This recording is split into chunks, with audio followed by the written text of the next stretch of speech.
कश्मीर में देखो मुजाहिदीन लड़ रहे हैं। अच्छा।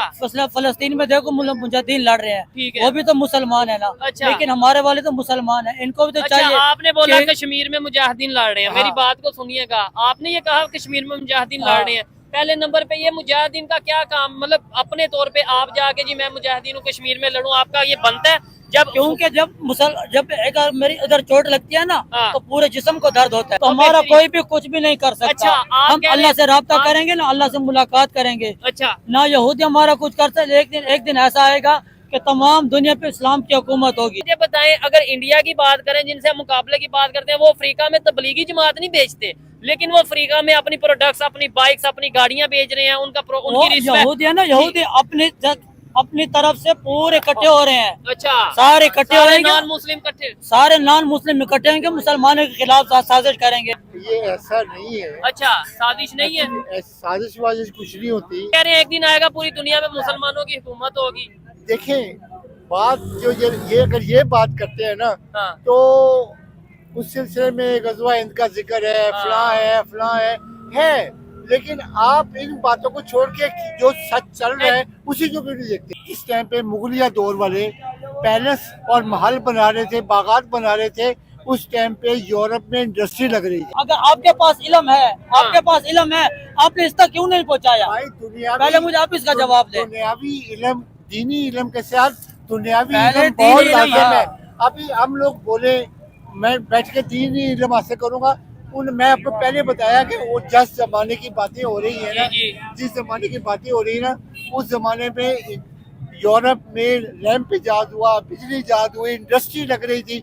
उन लोगों ने जो बंदूकें लेके आए, हम लोगों को गुलाम बनाया ना, इसी से बनाया ना। आज भी वही कंडीशन। नमस्कार दोस्तों, मेरा नाम अनुज धीमान और आप देख रहे हैं नेशन ब्यूरो। आपने कई बार जाहिल पाकिस्तानी मौलवियों को सुना होगा और वो कहते रहते हैं कि भैया पूरी दुनिया के अंदर इस्लाम का राज होगा। ऐसे ही एक मौलवी को लताड़ लगाई है पाकिस्तानी चाचा ने। तो पहले आप वीडियो देखिए, वीडियो है रियल एंटरटेनमेंट टीवी का। फिर हम बात करेंगे इस वीडियो के अंदर जो बातें की गई हैं उसके बारे में। अगर आप भी मेरी तरह रिएक्शन वीडियो बनाकर पैसे कमाना चाहते हैं तो आप मेरा यूट्यूब रिएक्शन का कोर्स खरीद सकते हैं, जिसका प्राइस 1000 रुपए है। स्क्रीन पे मेरा व्हाट्सएप नंबर आ रहा है, अगर आप कोर्स खरीदना चाहते हैं तो मुझसे कांटेक्ट कर सकते हैं। आइए वीडियो देखते हैं। मुसलमान जो भी हो ना, वो अपने हिसाब पर है, लेकिन मुसलमानों को सिर्फ पैसा दिखाओ ना, अपने चला जाता है। हुक्मरान ऐसे ही होते हैं।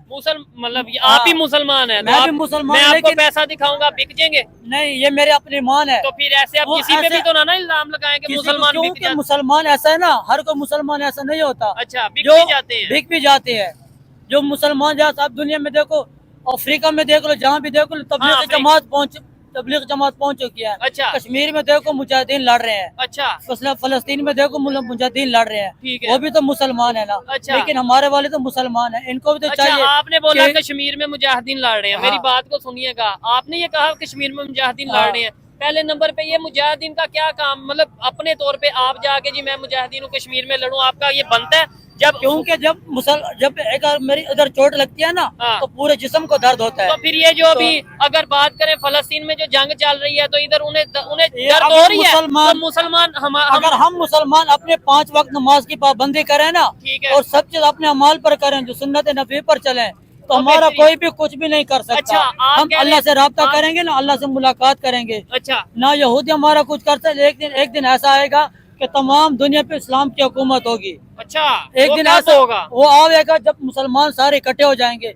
सबसे पहले हुक्मरान इकट्ठे हो जाए, ठीक है, चाहे पाकिस्तान के हैं, चाहे बांग्लादेश के हैं, चाहे सऊदीया के हैं, जितने भी मुसलमान हैं, जितने भी इंडिया के भी मुसलमान, जितने भी मुसलमान हैं, सब मुसलमान इकट्ठे हो जाए। आपने बोला कि अफ्रीका में भी तबलीगी जमात जाती है, बिल्कुल जाती है। कश्मीर में जहाद हो रहा है, ये सब हो रहा है। मुझे बताएं, अगर इंडिया की बात करें जिनसे हम मुकाबले की बात करते हैं, वो अफ्रीका में तबलीगी जमात नहीं बेचते, लेकिन वो अफ्रीका में अपनी प्रोडक्ट्स, अपनी बाइक्स, अपनी गाड़ियां बेच रहे हैं। उनकी यहूदी है ना, यहूदी अपनी तरफ से पूरे इकट्ठे हो रहे हैं। अच्छा, सारे इकट्ठे होंगे, नॉन मुस्लिम इकट्ठे, सारे नॉन मुस्लिम इकट्ठे होंगे, मुसलमानों के खिलाफ साजिश करेंगे। अच्छा। लेकिन मुसलमानों को चाहिए कि वो भी इकट्ठे हो जाएं। अच्छा। और अपना तमाम एहतियात मजबूत करें, ताकि उनको भी पता लगे कि हम भी मुसलमान हैं। हो रहा है ये हमारे खिलाफ साजिश हो रही है, साजिश हो रही है। साजिश को नाकाम क्यों नहीं बना देते? जब मुसलमान अल्लाह सारे इकट्ठे होंगे तो फिर मुसलमान नाकाम होंगे। इत्तेहाद नहीं है। अंकल जी, हर चीज में हमारे खिलाफ क्यों साजिश होती है? आप क्या कहना चाहेंगे इसके ऊपर? हमारे खिलाफ साजिश क्यों होती है? हर चीज में हम ये डाल देते हैं जी, ये कोई भी काम हुआ जी, ये पाकिस्तान के खिलाफ, ये मुसलमानों के खिलाफ साजिश है। ये ऐसा नहीं है। अच्छा, साजिश नहीं है। साजिश वाजिश कुछ नहीं होती। अच्छा, एक्चुअली हमारा अपना सिस्टम सही नहीं है। अपने आप को सही नहीं करना, किसी पे ब्लेम करना तो बहुत आसान है। ठीक है। हाँ जी भाईजान, आप कह रहे हैं सारे नॉन मुस्लिम मिलके हमारे खिलाफ साजिश कर रहे हैं। बिल्कुल, मेरी बात सुने, हाँ। मेरी बात सुने। सबसे पहली बात तो ये है, हमारे मुल्क में तालीम की कमी है। जबरदस्त, ये चीज है, एजुकेशन नहीं है। एजुकेशन नहीं है। हमें लगा दिया जाता है मदरसों के पीछे चले जाओ, या ये हो जाएगा, वो हो जाएगा, दीनी हो जाएगा तालीम। ठीक है, जज्बे के पीछे। दीन तालीम मना नहीं है। नबी पाक सल्लल्लाहु अलैहि वसल्लम ने बोला इल्म हासिल कर लो, चाहे उसके लिए चाइना जाना पड़े। तो चाइना में मौलवी नहीं बैठे हुए थे। मकसद कहने का है कि तालीम हमारे पास नहीं है। ठीक है, आप ये बात मैं कहता हूँ कंप्लीट समझाएं। जो आपने कहा ना चाइना में मौलवी नहीं थे बैठे, इसका मतलब है टेक्नोलॉजी सीखो, दुनिया का नॉलेज मतलब कहने का है कि इल्म था। हाँ। इल्म जो है ना, उस जमाने में सिल्क था या जो कुछ भी था, ठीक है, अपने जमाने के साथ साथ उस जमाने में सिल्क रूट मशहूर था, जो आप ये इन्होंने दोबारा डेवलप कर रहे हैं। ठीक है। लेकिन ये पुरानी बातें हैं, यानी कि इसका मतलब है चाइना तब भी हाँ। इल्म के लिहाज से हमारे से आगे ही थी। ठीक हो गया। हमारे मुल्क में इस टाइम पे मुगलिया दौर वाले पैलेस और महल बना रहे थे, बागात बना रहे थे, उस टाइम पे यूरोप में इंडस्ट्री लग रही थी। हो, जब हमारे बादशाह, मुसलमान बादशाह यहाँ पे समझ ले अय्याशी या यहाँ पे बागात और ये महल बना रहे बनाते थे ना, उस टाइम पे यूरोप में इंडस्ट्री लग रही थी, अगर हिस्ट्री पढ़े तो। ठीक है। अच्छा, मुझे बताएं, अगर हिंदुओं की बात करें, हिंदू की हिस्ट्री की बात करें, तो वो देखें वो क्या कहाँ से कहाँ चले गए आप? वजह ये कि वो भी तालीम के पीछे गए हैं। अच्छा। हमारे यहाँ सर सैयद अहमद खान ने हमें तालीम के लिए ही पीछे लगाया था। ठीक है, लेकिन मौलवियों ने बोला कि ये तो काफर हो गया। हाँ। क्या कहना चाहेंगे आप इसके ऊपर भाईजान? अंकल ने तो बड़ी ये जबरदस्त। बहुत लंबी बातें हैं। ये तो नहीं, तो ये आम पब्लिक को बतानी चाहिए या नहीं बतानी चाहिए? ये है तालीम की बात है। जो तालीम पढ़ा लिखा होगा वही ये बात समझेगा। मैं आपको बताऊंगा, आपको क्या समझ में आएगी? सर सैयद अहमद कौन थे बताओ मुझे बताएं, सर सैयद अहमद कौन थे? यार तालीम पर बात की जाए, जिन्होंने, मैं चले साथ बता भी देता हूँ, सर सैयद अहमद वो थे जिन्होंने कहा था अलीगढ़ यूनिवर्सिटी, और जिन्होंने कहा था कि यूनिवर्सिटी और नॉलेज के ऊपर एजुकेशन, यानी कि इंडिया में पहली अलीगढ़ यूनिवर्सिटी बनाई गई थी सर सैयद अहमद। वहाँ से जो पढ़ लिख के तबका निकला था, वही पाकिस्तान बनाने में काम आया था। ठीक है। अच्छा, मुझे बताएं, आज उन्हें, उनके प्राइम मिनिस्टर कहीं पे जाते हैं तो उनके कल्चर के मुताबिक प्रोटोकॉल दिया जाता है। इंडिया के प्राइम मिनिस्टर वो कहीं पे जाते हैं, उन्हें प्रॉपर जो उनसे वो रिस्पेक्ट दी जाती है, वर्थ दी जाती है, हमें क्यों नहीं दी जाती? इसलिए हम ना तीनों में तेरों में अपना छोड़ दिया, दूसरों को पकड़ लिया, तो यही कुछ होना है ना। नहीं होगी। लेकिन आप ये कह रहे हैं एक दिन आएगा पूरी दुनिया में मुसलमानों की हुकूमत होगी। देखें, बात जो ये अगर ये बात करते हैं ना, हाँ। तो उस सिलसिले में गज़वा हिंद का जिक्र है, फलां है। लेकिन आप इन बातों को छोड़ के जो सच चल रहा है उसी को क्यों नहीं देखते? बुराई खत्म होगी तो अगर उसको खत्म करना है ना, उसको खत्म करना है। सबसे पहले एक मिनट इनकी हम बात ये सुन। सोचेंगे हाँ। कि ये फलां वक्त में ये होगा। वो गज़वा हिंद की बात करेंगे, उधर से आ जाएगा खंड भारत की बात आ जाएगी। हमें बात ये समझाई कि गई मौजूदा है कि जो वक्त चल रहा है, हाँ, हमें ये चल रहा हूँ, रास्ते में खड़ा है ठीक है। तो मैं आंखें बंद करके निकल जाऊँ। और हो कहूँगा एक दिन गज़वा हिंद सकता है मैं बच भी जाऊँ, हो सकता है मैं उसमें गिर भी जाऊँ। आप क्या कहेंगे? मैं तो सबसे पहले अपने आप को गुनाहगार समझता हूँ। ठीक है। क्योंकि एक मिनट सभा करना, वाली बात नहीं एक है। मिनट सभा करना, नहीं उनकी नहीं, बात सुन ले। क्योंकि जो भी होता है ना, अगर जंगल में कोई परिंदा मरता है तो वो मेरे गुनाह की वजह से मरता है। अच्छा। हाँ, क्योंकि ये हदीस पाक में है। अगर बात सुने, पहाड़ों में ना, पहाड़ों में, अंकल इनकी बात सुनते सही है ना, हाँ। अगर कोई भी बला वजह कोई नुकसान होता है या कुछ भी होता कोई है, जानवर भी मर हाँ, जाए, वो भी मुसलमान की, इंसान की वजह से होता है। ठीक है। एक सिंपल सी बात है, हमारे मुआशरे में ही देख लें, हमारी सोसाइटी, जो सोसाइटी में पढ़े लिखे बच्चे हैं, जो पढ़ी लिखी यानी कि है, उन लोगों के पास जी, जी। उनके पास हर किस्म की फैसिलिटीज है, वो किसी प्रॉब्लम में नहीं है। प्रॉब्लम है हम लोग, आम तबका। चूंकि हम लोग तालीम के पीछे और उस हकीकत को जानना नहीं चाहते, मानना ही नहीं चाहते। ठीक है, यानी जो सच है उसका सामना नहीं, हम कहेंगे जज्बा जज्बा और जज्बा।